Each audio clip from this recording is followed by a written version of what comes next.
नमस्कार। नफ़रत और झूठ के माहौल में मैं आपसे सच्चाई की बुनियाद पर तटस्थ रहकर तरीक़े और सलीके के साथ हर उस मुद्दे पर बात करूंगा जो हमारे समाज को प्रभावित करती है। दुनिया के सबसे अमीर व्यक्ति की सूची में तीसरे नंबर पर शुमार किए जाने वाले भारतीय उद्योगपति गौतम अडानी का कहना है कि मीडिया में सरकार का समर्थन करने की हिम्मत होनी चाहिए, ख़ास तौर से जब ऐसा करना ज़रूरी हो।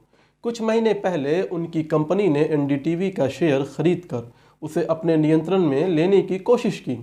एनडीटीवी के बिक जाने को कुछ लोग देश में प्रेस की स्वतंत्रता के लिए खतरा मानते हैं। 60 साल के गौतम अडानी दुनिया के तीसरे सबसे अमीर व्यक्ति हैं। करीब 134 अरब डॉलर की संपत्ति के साथ उनके कारोबारी हितों में ऑस्ट्रेलिया की कोयले की खदानों से लेकर भारत के व्यस्ततम बंदरगाह तक शामिल हैं। गौतम अडानी को भारत के प्रधानमंत्री नरेंद्र मोदी से करीबी के लिए भी जाना जाता है। अक्सर वो प्रधानमंत्री की नीतियों का सार्वजनिक रूप से समर्थन करते नजर आते हैं। इसी साल अगस्त में अडानी ग्रुप की एक कंपनी ने बताया कि उसने चैनल मैनेजमेंट की इच्छा के विरुद्ध अप्रत्यक्ष रूप से एनडीटीवी के 29% शेयर खरीद लिए हैं और अगले महीने कंपनी की बड़ी हिस्सेदारी खरीदने की तैयारी में हैं।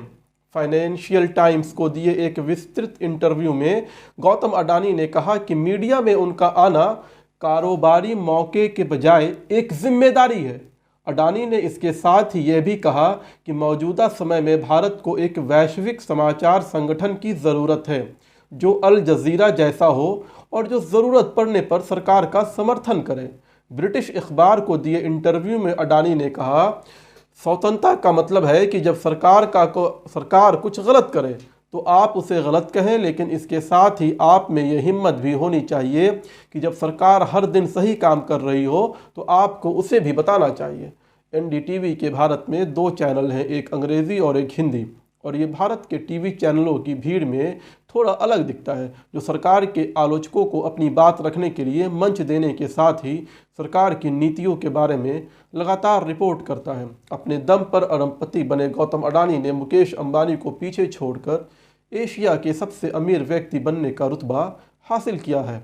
मोदी की ही तरह अडानी भी गुजरात से आते हैं और बीते सालों में उनके कारोबार का पहिया बहुत तेज़ी से घूमा है। एयरपोर्ट से लेकर अक्षय ऊर्जा जैसे क्षेत्रों में भी कंपनी ने तेज़ी से पैर फैलाए हैं।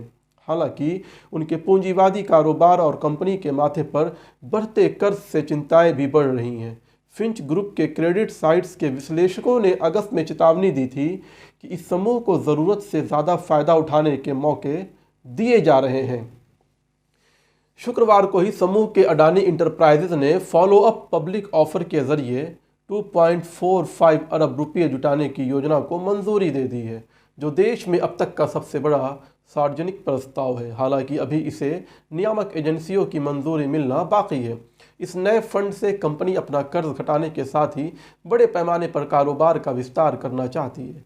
कंपनी के शेयरों का भाव पिछले 2 सालों में पहले ही 1000% से ज़्यादा बढ़ चुके हैं। इसी तरह से देश और दुनिया की बाकी खबरें जो शोध, सच्चाई और विश्वास के साथ आपके लिए मैं लेकर आता हूं, उसे देखने के लिए मेरे YouTube चैनल पॉलिटिक्स 360 डिग्री को सब्सक्राइब करें। आपके सुझाव भी आमंत्रित हैं। शुक्रिया।